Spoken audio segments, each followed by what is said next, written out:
আসসালামু আলাইকুম, welcome to my blog.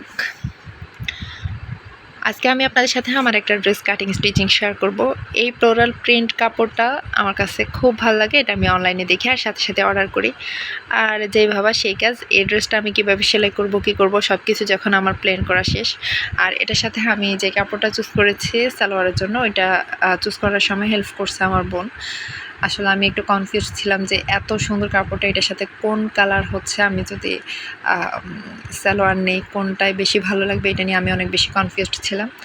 আর এইটাই আমি কি ডিজাইন দেব, কি করব না করব, এগুলো নিয়ে অনেক চিন্তা ভাবনার পরে ফাইনালি আমি চুজ করলাম যে না, আমি এভাবেই সেলাই করবো। এখানে আমি আমার লেসের পরিমাণ লেগেছিল, লম্বালম্বিটা ছিল প্রায় 3 গজ, আর বাকিটা হচ্ছে আমার প্রায় 5 গজের মতো লেগে গেছে।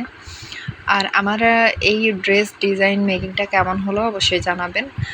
আমি জানি না আমি কতটা ভালো পারি, বাট চেষ্টা করেছি যতটা ভালো করা যায়। আমি যেহেতু প্রফেশনাল না, আমার হয়তো সেলাইটা অত ভালো নাও আসতে পারে। আর চেষ্টা করি সবসময় সব কিছু মানে ভালোভাবে করার। আমি জানি না আমি কতটুকু পেরেছি। এখানে আমার প্রায় ড্রেসের সামনের সাইডটা মোটামুটি আলহামদুলিল্লাহ রেডি। ড্রেসটা দেখে আমি বারবার দেখতেছিলাম যে আমাকে আসলে ড্রেসটা মানাবে কিনা, কিংবা কেমন লাগতে পারে।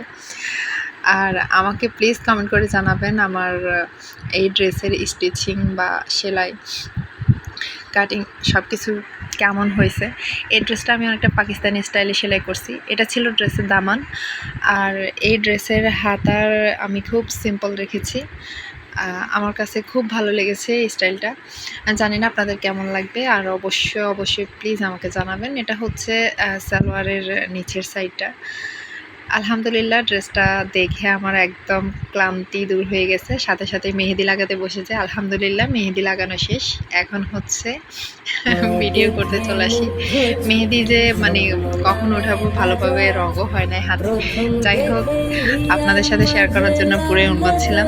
আমার এই ভিডিওটা কেমন লাগলো জানাবেন, ড্রেসটা কেমন হলো।